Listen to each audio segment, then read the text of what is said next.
Okay, yeah, the Comprehensive Agreement on Investment has been long in the making, around 7 years of discussion and negotiation between China and Europe.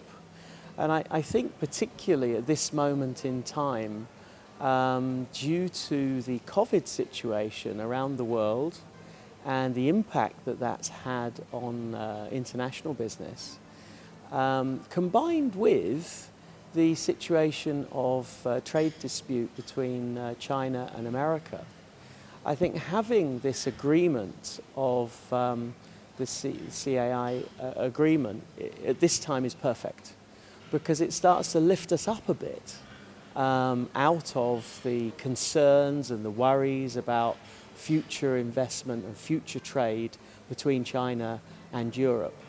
The other aspect would be the European Chamber just announced a new report, which is the decoupling report. So there's been a lot of concerns over the last year. Perhaps a lot of it was kicked off because of the trade dispute between China and America, and also some of the actions that have been taken against Chinese companies. That there could be a decoupling. That means that certain components, certain parts which are very essential for industry are becoming more difficult, or could potentially become difficult to get. Now the Comprehensive Agreement on Trade between Europe and China is a sign that we don't want that to happen. That there is optimism for the future trade agreement between China and Europe, and that will definitely improve the feeling of European businesses on their potential investments in China. It will definitely improve the opportunities for both European companies and Chinese companies to feel secure in their trading relationship. So I think it's the right time for this kind of agreement to make people feel more positive, and that's what we need right now.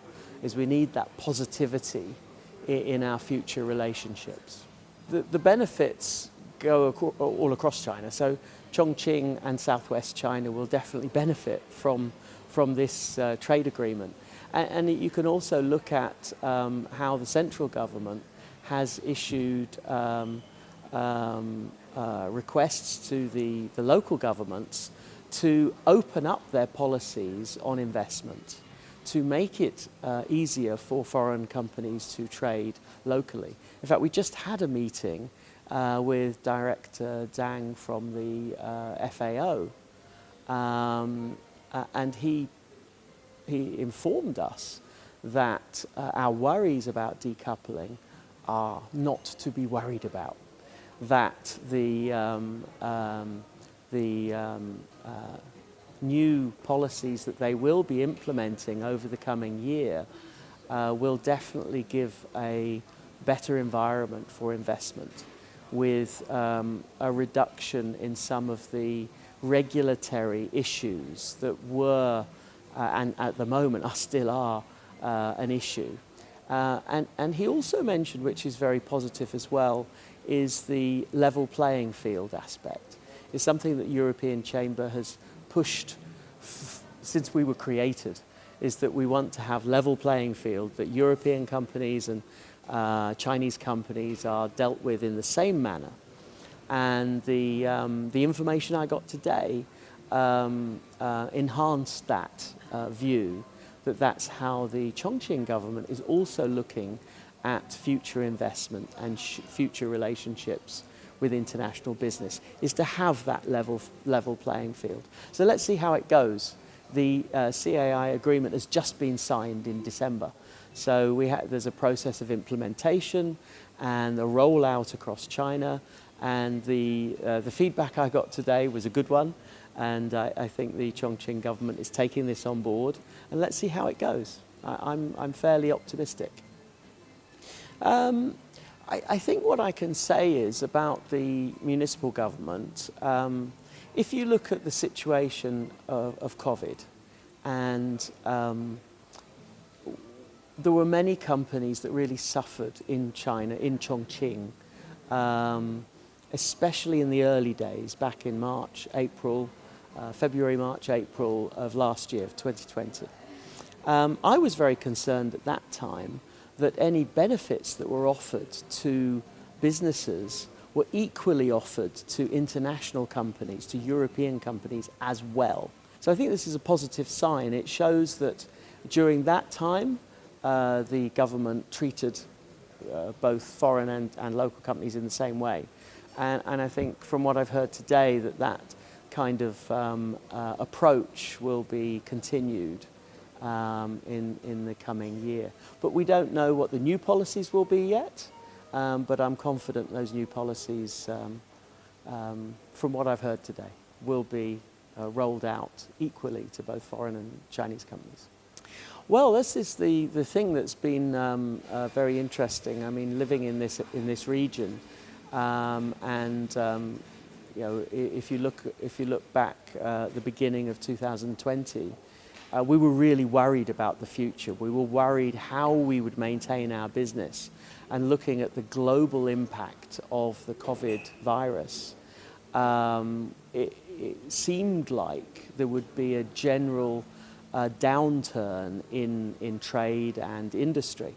But China, coming out of the COVID crisis earlier than the rest of the world, meant that the internal growth, and Chongqing is very much in that way. Chongqing has benefited from the growth across China.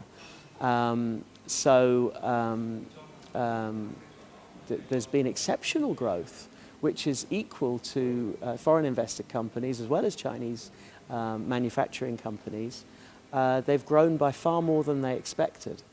So I believe the growth in Chongqing was over 10% in this year, which is fantastic. It's higher than the national average across China. So this is a positive, and it shows that this region is still developing at a higher rate than other parts of China. So the opportunities are definitely here. Well, the good thing that we have had in this last 12 months is that the membership growth has been better than expected. So we've actually managed to achieve a higher level of growth than many of the other chapters in the European Chamber, which has meant that the chairman of the Southwest chapter is now also the vice president of the National Chamber. And this gives the local chapter a good position in the European Chamber to reflect the issues of our members at the highest level within the Chamber. So that's positive for our local membership. Also this year we will be looking at the local position paper. So every 2 years we do a local position paper which represents the issues of our membership across southwest China, with 2 separate papers, one for Chongqing and one for Chengdu.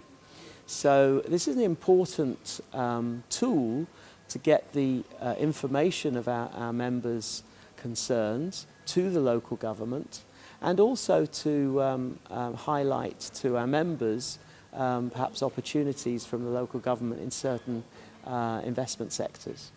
So I'm looking forward to that, and we're putting a team together at the Chamber to go out and discuss with each and every one of our members what kind of issues they have and how we should present those issues. So I'm very pleased to be doing that this year.